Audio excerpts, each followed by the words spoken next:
RJ Balaji தற்போது செய்தியாளரை சந்தித்துக் கொண்டிருக்கிறார். அதை நேரடி காட்சியை நாம் பார்க்கலாம். இல்ல அவங்க நிறைய பேர் என்கிட்ட சொன்ன பேர் சகாயம் ஐஏஎஸ் இல்லைன்னா ஏதாவது ஒரு ஜட்ஜ் வந்து எங்களுக்கு இதை காமிச்சாங்கன்னா பேர் இந்த மாதிரி எல்லாருக்குமே ஏதாவது ஒரு ஜட்ஜ் ஒரு ரெஸ்பெக்டபிள் ஆஃபீஸர் இல்ல ஆமா இது சட்டசபையில பாஸ் ஆயிடுச்சு லாவா பாஸ் ஆயிடுச்சு இதை நீங்க பாருங்க இதை பார்த்துட்டீங்கன்னா இதை காமிச்சிட்டீங்கன்னா அவங்க நம்பி போறதுக்கு ரெடியா இருக்காங்க. ஒரே ஒரு விஷயம் இங்க வேற எந்த டென்ஸ் சிச்சுவேஷனும் இல்ல. அவங்க இப்போ உட்காந்துருக்காங்க.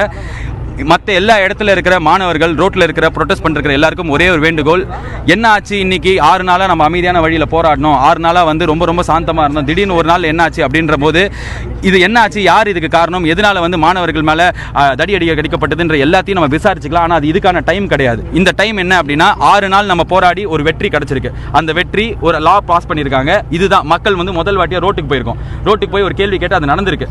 அதை கொண்டாடி அவ்வளவுதான் சூப்பர் அப்படின்ற ஸ்பிரிட்ல போகும்போது அடுத்த வாட்டி ஏதாவது ஒரு பிரச்சனைக்காக ரோட்டுக்கு போகும்போது அதே ஸ்பிரிட்டோட குடும்பமா எல்லாம் வர முடியும். சோ வன்முறையில யார் ஈடுபட்டாலும் அது மாணவர்களா இருக்கலாம், ஆன்டி சோஷியல் எலிமெண்ட்ஸா இருக்கலாம், இல்ல அது தூண்ண இன்ஸ்டிகேட் பண்ண யாராவது கேட்காதீங்க. என்ன சொல்ல யங்ஸ்டர்ஸ் எனக்குலாம் தெரியல சார். என்கிட்ட கேட்டாங்க நீங்க நான் காலைல ஃபுல்லா மெரினா வர ட்ரை பண்ணேன், என்னால முடியல, எல்லா ரோடுமே பிளாக்டு, என்னால இப்பதான் வர முடிஞ்சது.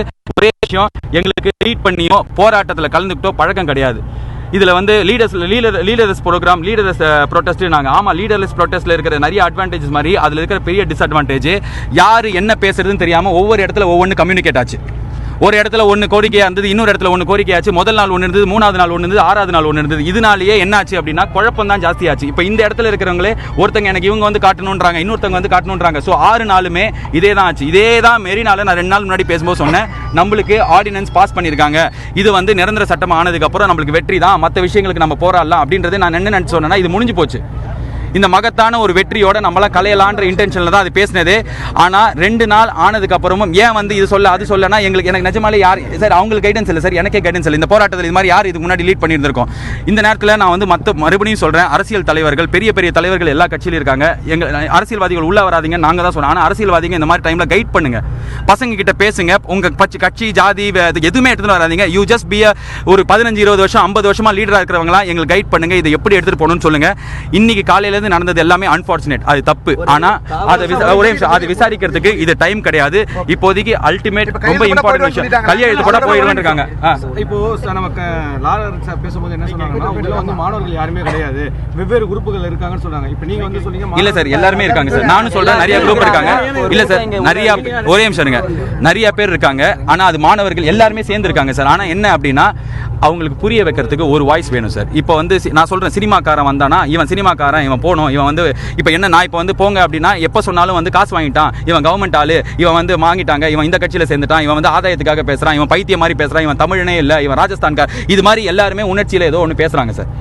ஆனா அது ஏன் பேசுறாங்கன்னா இங்க ஒரே வாய்ஸ் ஒரே கோரிக்கை ஜல்லிக்கட்டு நடக்கணும்னு இருந்தது. அதுக்கப்புறம் அதை ரெப்ரசென்ட் பண்ற நிறைய வாய்ஸ் வந்தது. ஸோ குழப்பம் வந்தது. இது யாருமே பர்சனல் ஆயிரத்துக்காக பண்ணாங்களா இல்லைன்னா தப்பாஸ் வேணுன்ட்டே சொன்னாங்க இல்ல குழப்பம். ஏன்னா லீடர்லெஸ் ப்ரோக்ராம் நம்ம பெருமைப்பட்டுக்கிட்ட அதே ப்ரொடெஸ்ட் மாதிரி இது லீடர்லெஸ்ல ஏற்பட்ட ஒரு குழப்பம் தான். ஆனா இப்போ மெரினால இருக்கிறவங்க பர்டிகுலரா என்ன சொன்னாங்கன்னா அமெண்ட்மெண்ட் சைன் போட்டு காமிச்சா போவன்னு இருக்காங்க. அண்ட் போலீஸ் அவங்க போகும்போது அவங்களுக்கான முழு இதுவும் பண்ணணும்னு இருக்காங்க. அண்ட் என்னோட சார்பா போலீஸ் கிட்ட ஒரு ரிக்வெஸ்ட், யாரெல்லாம் மாணவர்கள் ஸ்டூடெண்ட்ஸ் காலையிலேருந்து அரெஸ்ட் பண்ணப்பட்டிருக்காங்க என்னன்னு எனக்கு தெரியாது. ஆனா சப்போஸ் நடந்ததுன்னா தயவு செஞ்சு அவங்களோட லைஃப் கெடாத மாதிரி அவங்கள வெளில விட்டுருங்க.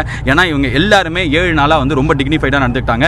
போலீஸ் நீங்க கொடுத்த பாதுகாப்பும் நீங்க எங்களை கவனிச்சுக்கிட்ட விதமே அது சாட்சி. இன்னைக்கு காலையில ஏன் இது மாதிரி அசம்பாவிதம் நடந்தது அப்படின்றதுக்கு கண்டிப்பா யார் சம்பந்தப்பட்டவங்களும் அவங்க எக்ஸ்பிளைன் பண்ணணும். ஆனா அதுக்கான நேரம் இது இல்ல. தயவு செஞ்சு சேஃப்டி முக்கியம். அம்மா அப்பா நம்பி அமைச்சிருக்காங்க. அடுத்த வாட்டி ஏதாவது ஒரு உரிமை ஒரு காவேரி பிரச்சனைக்கு ரோட்ல நிக்கணும்னா பயப்படுவாங்க, வரமாட்டாங்க. சோ இந்த போராட்டம் வெற்றி அப்படின்னா இந்த பாயிண்ட்ல எல்லாரும் வெற்றி எடுத்துக்கிட்டு கிளம்புங்க. நன்றி, வணக்கம், தேங்க்யூ.